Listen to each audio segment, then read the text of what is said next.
Welcome to Hart County Public Library Outreach Virtual Storytime. We are so glad that you could join us. Dear Librarian, written by Lydia M. Sigwarth, illustrated by Romina, Galotta. Dear Librarian, may I tell you a story? It's about me, and it's about you, and it's about my library home. It happened when I was 5 years old. Me and my mom and my dad and my 5 big sisters and 1 baby brother all had to leave Colorado and go to Iowa, where Grandma was.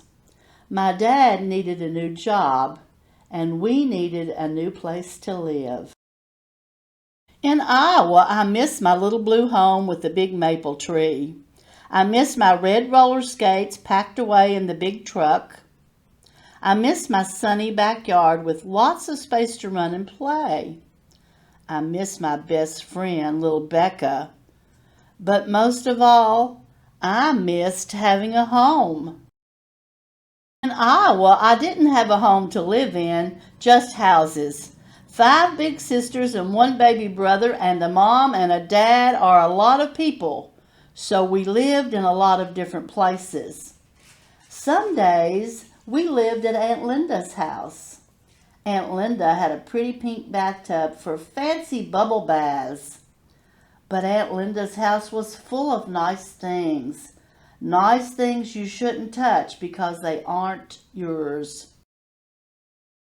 Some days we lived at Cousin Alice's house. Cousin Alice had her own family to take care of, but she let us sleep in her tiny, cozy basement. In Cousin Alice's basement, there was a big couch and bouncy mattresses. Every night was a giant sister sleepover. Move over! You're hogging the blanket. That's my spot. But even a snuggly sleepover was a little too crowded for all of us. Some days we stayed at Grandma's house. Grandma lived right by a park with swings and space to run and spin, but there weren't any friends at Grandma's park.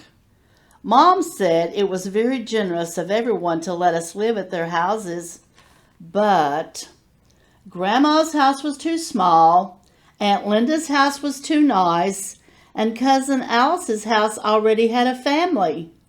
Nowhere was home.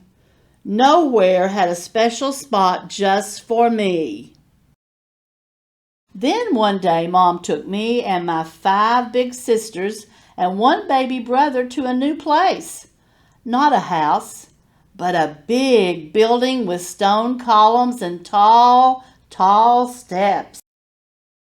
The library. There was a sunny window that took up a whole wall. There were rows and rows of books and baskets of toys and a puppet theater. There was so much to do and so much space to do it in. At the window, I could watch people on the street, or I could skip down the rows of books with my brother, or I could make up stories with my sisters. There was enough space at the library for all of us. Then I found a special spot just for me. Up the tall stairs, across from the sunny window, was a round desk.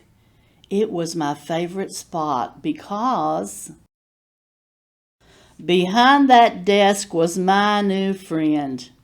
She had kind eyes, a gentle face, and a laugh like bubbles. That friend was the librarian, and that librarian was you. You looked me right in the eyes and listened to me like I was a grown-up. You helped me find a book about princesses, and then you sat down on the floor to read it to me. After that, Mom and Dad brought me to the library all the time. Every day, you gave me a hug. Every day, you made me feel safe and happy. Those days, the library was like a home. my own special home, even though it wasn't a house. Later that year, my mom and dad and my 5 big sisters and 1 baby brother all went to live in a big brown home with a tall willow tree. I could zoom around in my red roller skates again. But I still visited my library home to be in my favorite spot and read books, and to be home with you, my library friend. Now, my dear librarian, I'm a grown-up, but I still go to the library every day because I'm a librarian, just like you. You gave me a library home, so I wanted to make one too, for kids with little blue homes and big brown homes and no homes at all. So I did.